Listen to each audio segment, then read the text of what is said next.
In China's northeastern city of Shenyang, the Fuxing bullet trains glide one after another past the Liutiaohu area. Not far from the tracks, a towering calendar-shaped monument stands, bearing a solemnly engraved date, September 18, 1931. On that day, the Japanese troops blew up a section of the railway at Liutiaohu under their control in a staged force flag operation, and framed the Chinese garrison for the act. Seizing the sabotage as a pretext, Japan began its invasion of northeastern China. Later known as the September 18 incident, it opened a dark chapter in Chinese history.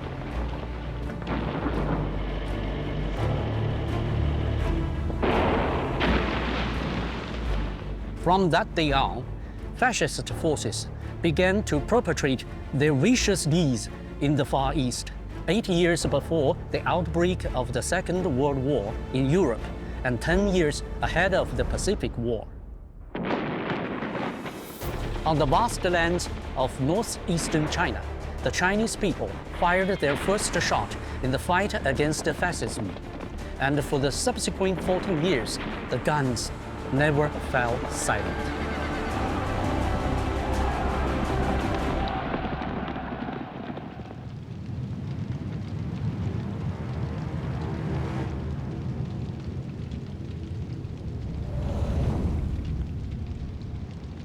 In 1937, the Japanese aggressors launched a full-scale invasion of China.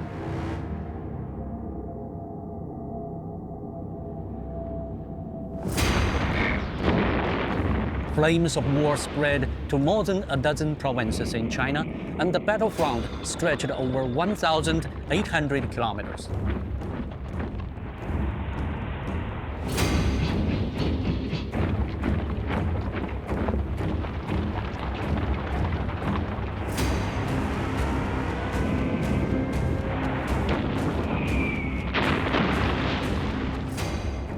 One can say that each inch of the land was soaked in tears and blood.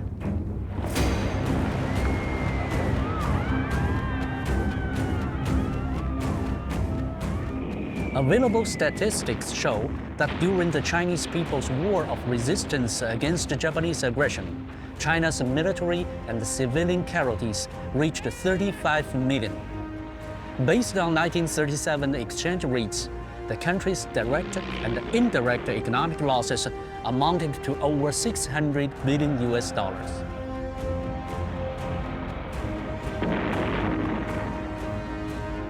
Faced with the brutality of Japanese fascists and harsh realities, the Chinese people didn't back down, but rather mounted a prolonged and tenacious resistance.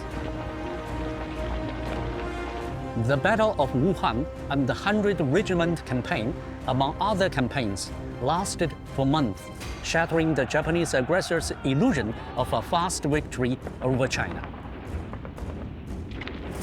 Statistics show that over 1.5 million Japanese troops were annihilated on the Chinese battlefield, more than 70% of Japan's total military casualties during World War II.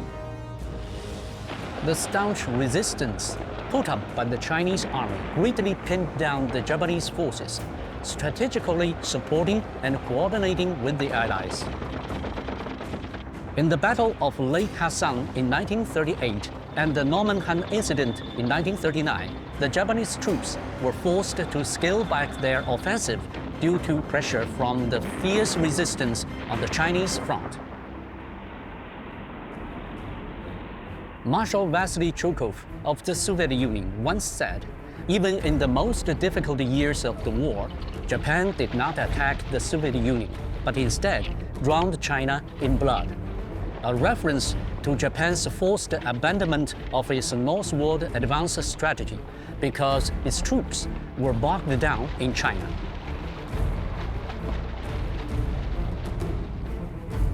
This, in turn, enabled the Soviet Union to concentrate on its campaign against Nazi Germany, which was already at the gate of Moscow. and avoid fighting on two fronts. From the outbreak of the Pacific War in 1941 to the winter of 1943, the Japanese army stationed the bulk of its divisions in China. At one point, nearly 70%. The Chinese battlefield tied down over 1 million Japanese troops, reducing Japan's capability to join forces with Nazi Germany in attacking the UK and the US, and consequently supported the Anti-Fascist alliance. As former British Prime Minister Winston Churchill noted, had Japanese troops advanced to the Western Indian Ocean, it would have for sure led to the devastation of all the British positions in the Middle East. Only China could keep that from happening. In the preface to the English edition of On Protracted War, Mao Zedong wrote, "The great Chinese people's war of resistance against Japanese aggression concerns not only China, but also the East and the whole world." Indeed, China's contribution to the final victory in the Second World War went far beyond keeping the Japanese fascists at bay. China was an active advocate of and contributor to the establishment of the International United Front against fascism, and through concrete action, honored its commitment to humanity's cause of peace.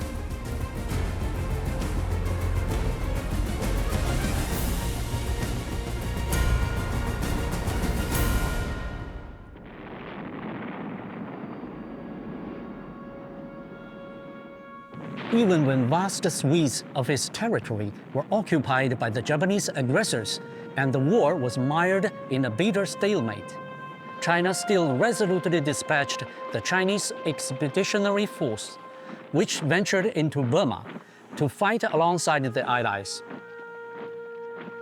Beyond providing critical wartime supplies such as tin and tantan, and sharing military intelligence, China also opened its military air bases in locations including Chengdu and Kunming for coordinated Allied operations. Equally remarkable was the role of ordinary Chinese citizens. Many of the air bases were constructed by locals with rough tools.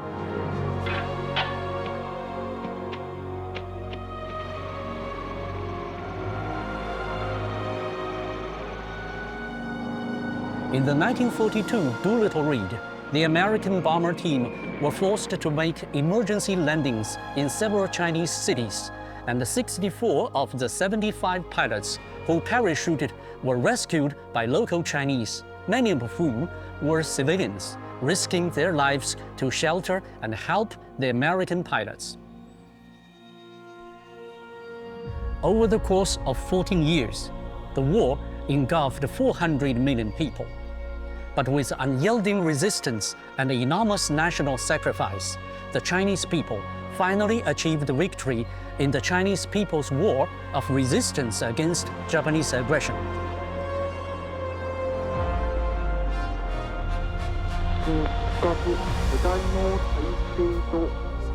At the main theater in the East, China has made an indelible contribution to the final victory of the World Anti-Fascist War.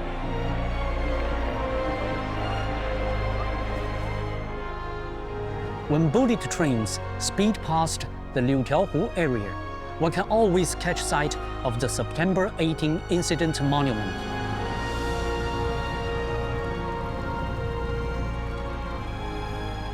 Through the retrospect of history, we keep the scarred years in our memory so that we can cherish and better safeguard the hard-won peace.